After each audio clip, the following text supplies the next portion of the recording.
BNP chairman Tarique Rahman কিছুক্ষণ আগে জুম্মার নামাজ আদায় করেছেন। আপনি নিশ্চয়ই একটু আগে বলছেন যে সকালে বগুড়ায় ওনার একটি সামাজিক অনুষ্ঠান ছিল, সেই অনুষ্ঠান শেষে পথেই তিনি আসলে জুম্মার নামাজ আদায় করেছেন এবং উনি রওনা হয়েছেন পীরগঞ্জের উদ্দেশ্যে, এবং পীরগঞ্জের খুব কাছাকাছি উনি রয়েছেন আমরা যতটুকু জানতে পেরেছি, এবং ধারণা করছি যে খুব অল্প সময়ের মধ্যেই তিনি এইখানে এসে উপস্থিত হবেন।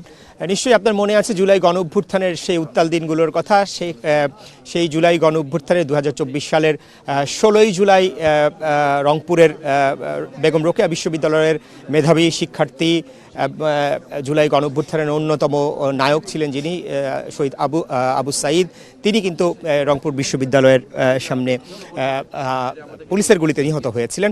এবং নিশ্চয়ই আপনার মনে আছে যে এই আবু সাঈদের হত্যা বা আবু সাঈদ শহীদ হওয়ার ঘটনার পরপরই কিন্তু আসলে সারা বাংলাদেশে যখন সেই খবরটি ছড়িয়ে পড়ে, তখন সমগ্র বাংলাদেশের সাধারণ মানুষ, আপামর জনতা রাজপথে নেমে আসে এবং জুলাই গণ অভ্যুত্থান একটি নতুন আরও বেগবান হয় এবং নতুন গতি পায়। সেই জুলাই গণ অভ্যুত্থানের প্রথম শহীদ আবু সাঈদের কবরের সামনে এবং ওনার বাসার সামনে আমরা অবস্থান করছি।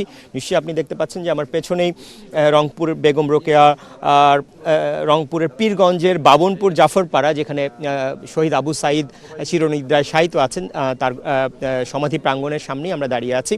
মূলত বিএনপি চেয়ারম্যান তারেক রহমান এর আগেও আপনার নিশ্চয়ই মনে আছে যে আনুষ্ঠানিকভাবে নির্বাচনী প্রচারণা শুরুর আগেই তিনি কিন্তু এই বীর শহীদের প্রতি শ্রদ্ধা জানাতে রংপুর আসতে চেয়েছিলেন, তার পরিবারের সদস্যদের সঙ্গে দেখা করতে আসতে চেয়েছিলেন, কিন্তু তখন নির্বাচন কমিশনের কিছু বাধ্যবাধকতার কারণে তিনি আসলে সেখানে উপস্থিত হতে পারেননি।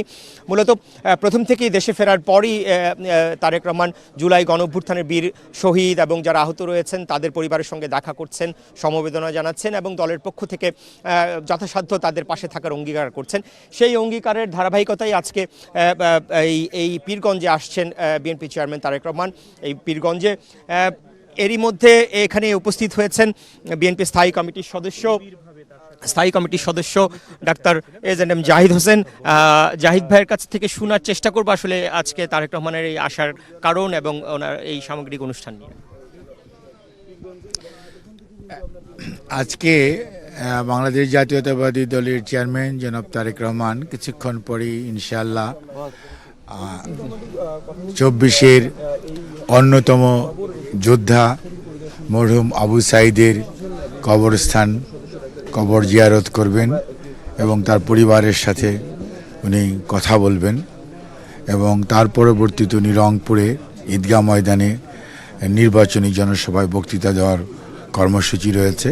আমরা আশা করছি ইনশাআল্লাহ উনি কিছুক্ষণের মধ্যেই বগুড়া থেকে এসে এই পীরগঞ্জের আবু সাঈদের কবরের পাশে উপস্থিত হবেন। আবু সাঈদের প্রতি শ্রদ্ধা জানানো এটা আজকে সারা দেশের সকল মানুষের এটা দায়িত্ব, কর্তব্য। এটি শুধু নয়, আবু সাঈদ যে শিক্ষা দিয়েছে স্বৈরাচারের বিরুদ্ধে বুক চেতিয়ে 16ই জুলাই 24 যেভাবে বেগম রোকেয়া বিশ্ববিদ্যালয়ের ছাত্র দাঁড়িয়ে এই দেশের লক্ষ লক্ষ মানুষকে উজ্জীবিত করেছে আন্দোলন সংগ্রামে ঝাঁপিয়ে পড়ার জন্য, স্বৈরাচার এবং আইন শৃঙ্খলা রক্ষাকারী বাহিনীর গুলির মুখে দাঁড়িয়ে কিভাবে প্রতিরোধ করতে হয়, প্রতিবাদ করতে হয়, সে শিক্ষা আবু সাঈদ দিয়েছে।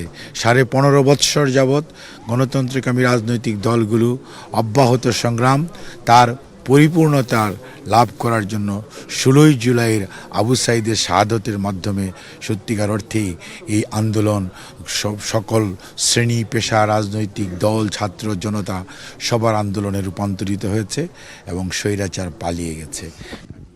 ধন্যবাদ। ডাক্তার জাহিদের কথা শুনছিলাম আমরা।